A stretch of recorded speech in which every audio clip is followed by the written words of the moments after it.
سەرگەرمی پاڵپسی پێغەمبەرمان صلی الله عليه وسلم.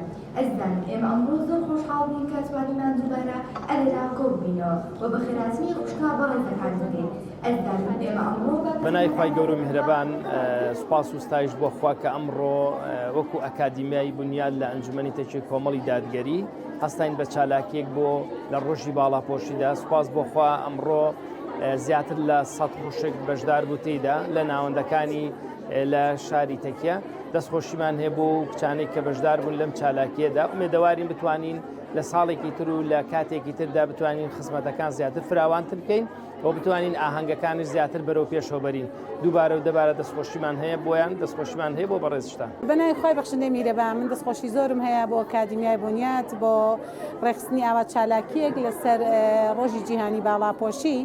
طبعاً ئێمە ئافرەتان گرنگە بۆ تەنها ڕۆژێک و یادێک ئەو بابەتە نەخینە ڕوو. مەفروزە لە هەموو ڕێکخراوێک، لە هەموو لقەکان، لە هەموو ناوەندەکان، لە هەموو دەستگایەکی پەروەردەیی گرنگی و جەخت لەسەر بابەتی باڵاپۆشی بکرێتەوە، لەبەر ئەوەی ئیشی گرنگی ئێمە وەکو ئافرەتانی ئیماندار، وەکو شوێنکەوتەی پێغەمبەری ئەکرەم عەلەیهی سەلام، وەکو ئافرەتانی پێشین کە شوێن پێهەڵگری ئەوانین، ئێمە جێبەجێکاری ئەو سونەتە بەرز و پیرۆزە بین و جێبەجێکاری ئاەتە قورئانیەکان بین کە چەندین ئاەتی قورئانی بەلاغی قورئانی باز لە بابەتی باڵاپۆشی و گرنگی باڵاپۆشی و مەکانەتی باڵاپۆشی و دەستکەوتەکانی باڵاپۆشی دەکا. بۆیە ئەمە دەکەین تەنها ئەمە یەکەم ئەکادیمانە بێ، هەموو ئۆرگانەکانی پەروەردەیی کە زیاتر گرنگی بە بابەتی پەروەردەی گەنجان و زیاتر و زیاتر بابەتی باڵاپۆشی بن. زۆر دەکرێت بابەتەکان حەز ناکەم زۆر لە کاتتان بگرم، بەڵام من یەک بابەتێک کە حەزەکەم قسەی لەسەر بکەم.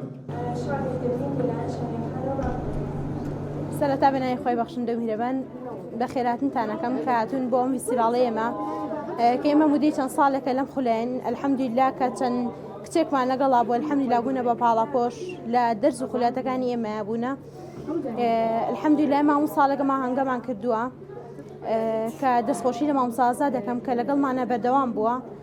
ئەلحەمدولیلا خۆمان سەرەتا تەلەبە بووینە، دووە بووینە بە مامۆستا، ئەسا ئەلحەمدولیلا دەرزەڵێنەوە.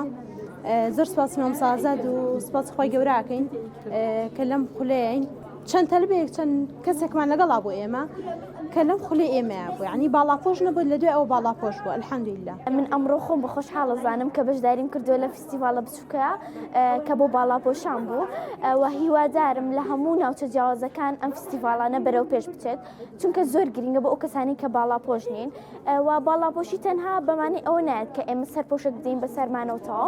باڵاپۆشی بەمانەی ئەوە دێ کە حیجابەکانمان و جلمان و هەموو شوێنێکمان داپۆشراو بێت و دەستخۆشیەکی زۆر لە مامۆستا ئازاد دەکەم. یارمەتیمانی داوە بۆ ئەوەی ئێمە بەرەو پێش بچین و زۆر سوپاسی ڕێکخراوی هیوای هەمووانەکەم و زۆر سوپاسی قوتابخانەی نورەکەم کە بۆ پێگەیاندنی ئێمە بوو.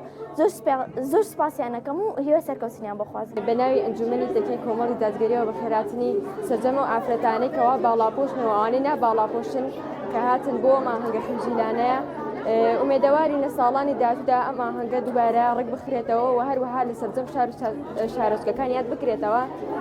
ئێمە قوتابیانی قوتابخانەی ئەکادیمیای بنیاد بەرسودمان لەم چالاکیانە بینیوە، هەروەها وای لێکردینکەوە زیاتر متمانەمان لە ناو خەڵکە زیاتر بێ، هەروەها بە باڵاپۆشیەکەمان کاری لە ئاکار و ڕەفتاری ڕۆژانەشمان ما پۆشاکەکانتان بەسەر سوتان نادەن، يعني ولا تبرجن تبرج الجاهلية الأولى يا أيها النبي قل لأزواجك وبناتك.